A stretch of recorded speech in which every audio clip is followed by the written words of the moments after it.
Hello, and my name is Cheryl McGee Baker, and welcome to my presentation on organizational development models. In beginning, I would like to define what is organization development or organizational development. And in our resource by Anderson, in his book, What is Organizational Development and Organizational Development, the Power of Leading Organizational Change. Um, let's note that they identified over 27 organizational development definitions. So this is one of many, but I think it sums up what organizational development, which is the process of increasing organizational effectiveness and facilitating personal and organizational change through the use of interventions driven by social and behavioral science knowledge.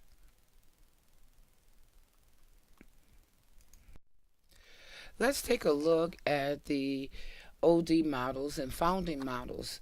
The predecessor to the ARM, or the Action Research Model, was Schuhart's PDCA cycle.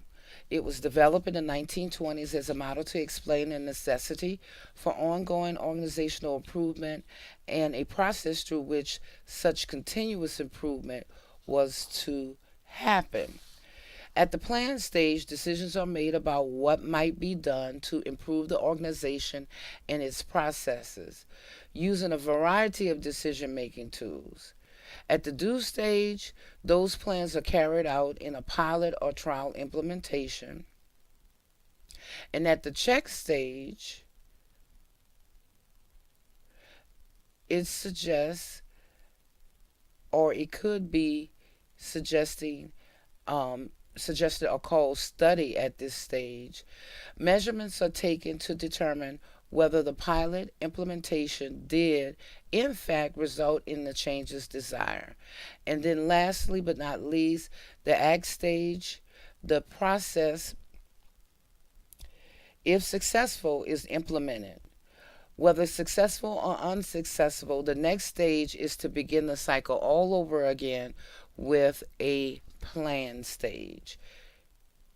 If successful, the new plan should explore what more can be done to improve the processes. If unsuccessful, new data may be gathered to determine what went wrong, and the new plans are piloted again to see whether they will improve the processes.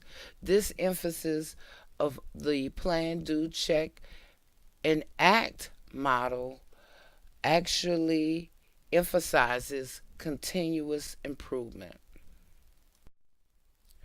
What we need to know about the Action Research Model, or ARM, the term was coined by Kurt Lewin in the mid 1940s, and one of the things that he said was no research without action and no action without research. This is all important as professionals and practitioners and academia. We just don't want to do research for the sake of research, but we want to make sure our research can aid in actions of improvement. And then also, we don't want to take action without doing the proper research. So, Action Research Model promotes an organized approach for doing the work of organizational development.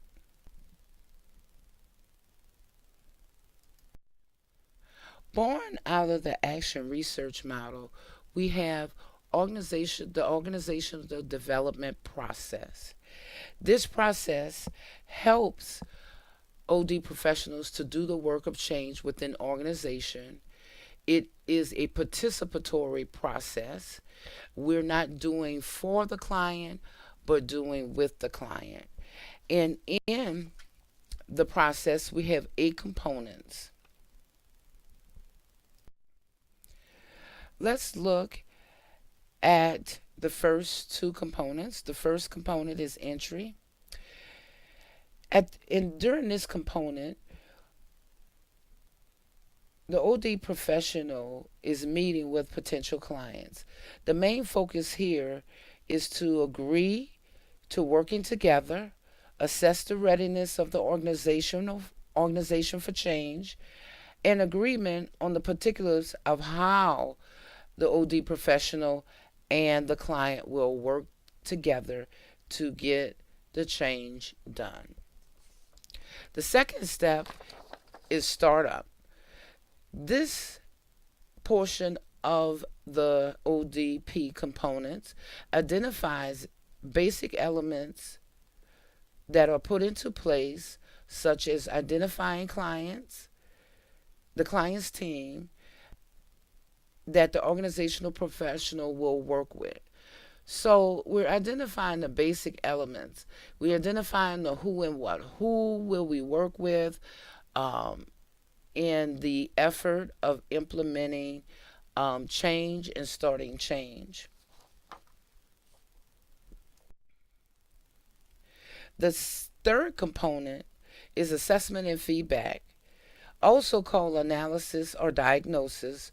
Both the OD professional and the client are determining what the organizational culture is.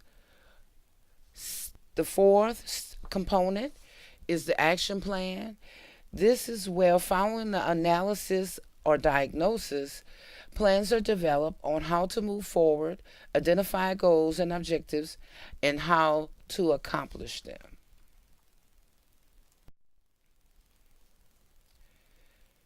Implementation as the fifth component. OD professionals facilitates with the client to implement the plans of the action plan.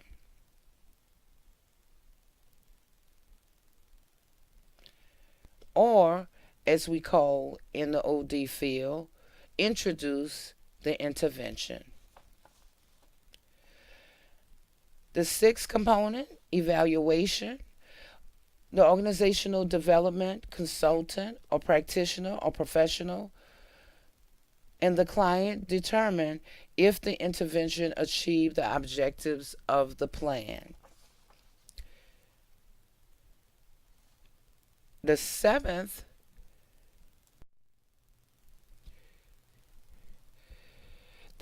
component of the process is adoption. If the evaluation component indicates that the intervention is successful, then the change becomes a part of the way of the organization's operations.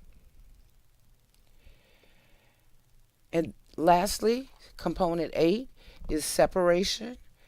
This is the point where the OD professional withdraws from the intervention and having successfully transferred their skills to the client.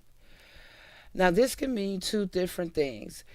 One, the separation could be that the intervention was successful and it's adopted and it becomes a part of the way of life for the organization. And then the OD professional and the client moves on to the next focus. So they start the process all over again. If not, if the intervention wasn't successful, of course, we go back to the assessment, collecting more data, as well as going through components for the action plan, the implementation, and evaluation all over again.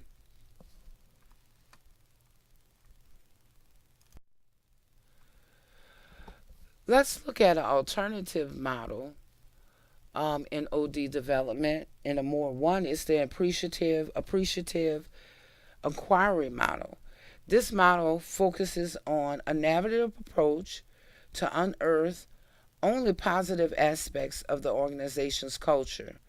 It uses similar steps to the organizational development process with one clear modification to one of the phases or one of the components. And we'll get to that on the next slide. But in the alternative model, we have one, we identify, we define what is the focus of the inquiry, which is an affirmative topic of choice.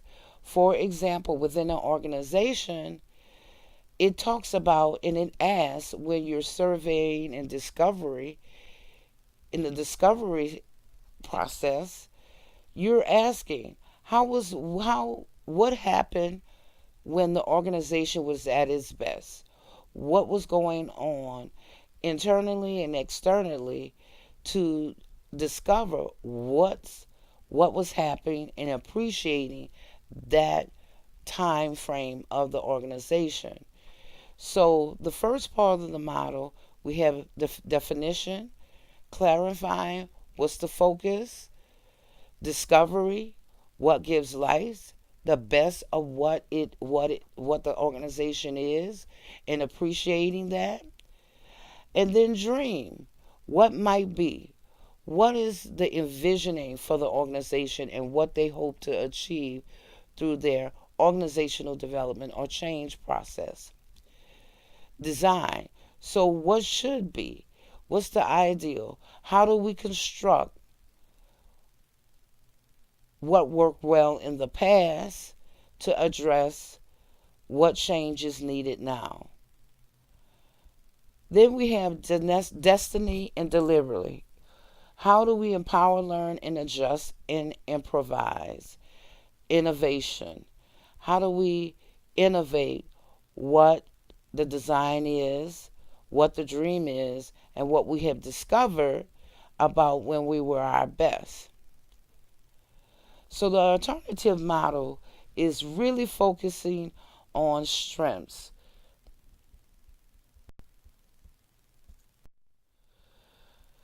Appreciative inquiry model focuses on the narrative approach, once again, to look at only positive aspects of the culture of an organization.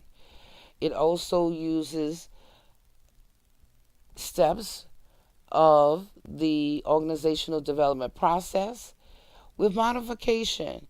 And that modification is not fully investigating both the strengths and weaknesses of an organizational culture.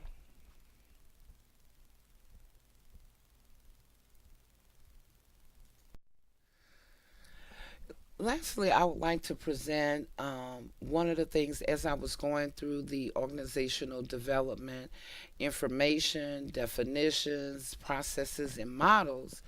It got me to thinking about my most recent experiences with a client, with a state agency, where I was asked to come in as a consultant to develop their staff in community engagement, being able to help their staff learn how to engage the community in its work with young people who are being released from incarceration.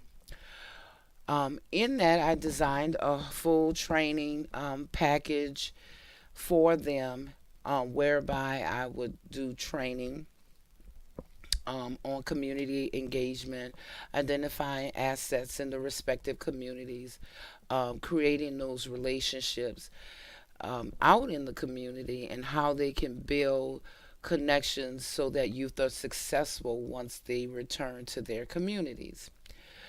Well, one of the learnings I found out first in getting in when I first met with the staff that I was to train, the first thing that happened is my first session was hijacked because the staff had a lot of complaints, a lot of concerns about the rules and the policies that they were under that really prevented them from actually engaging with the community and with employers. So one of the things that I found that I was actually hired for one thing, but had to address the organizational change that needed to happen within the organization before even taking on training and engagement, community engagement.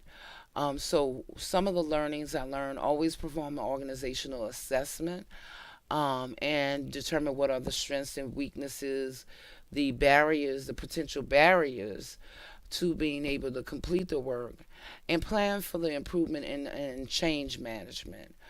So what really the organization, the agency needed was organizational development, process improvement, use of continuous improvement models, and implement those so that they can develop their internal processes that will help them achieve the goals.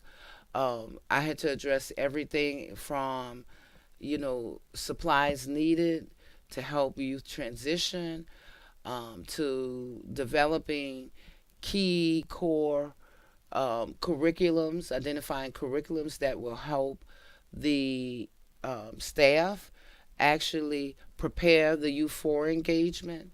And so it was really involved. And so I'm really glad that I have been studying and reviewing these models because it'll help me better plan when I'm getting clients for the first time to actually take a look at developing the process to aiding them and correctly helping leadership identify what's needed. All the time, our clients, they're inside, and of course, they want to accomplish something because of some time frame or what's happening. For this example, this state agency had a grant. They were late starting it. And so they were in a rush to implement the components that they had written in the grant and live up to the grant expectations. But there was deeper issues that had to be resolved in its organizational culture, in the structure of its schools, and how youth were served in their educational institution. So I'm really glad and that we have this part of our study to help us learn what a OD practitioner or consultant or a professional, how we lay out and how we go about doing our work. Thank you for watching my presentation, and here are the references.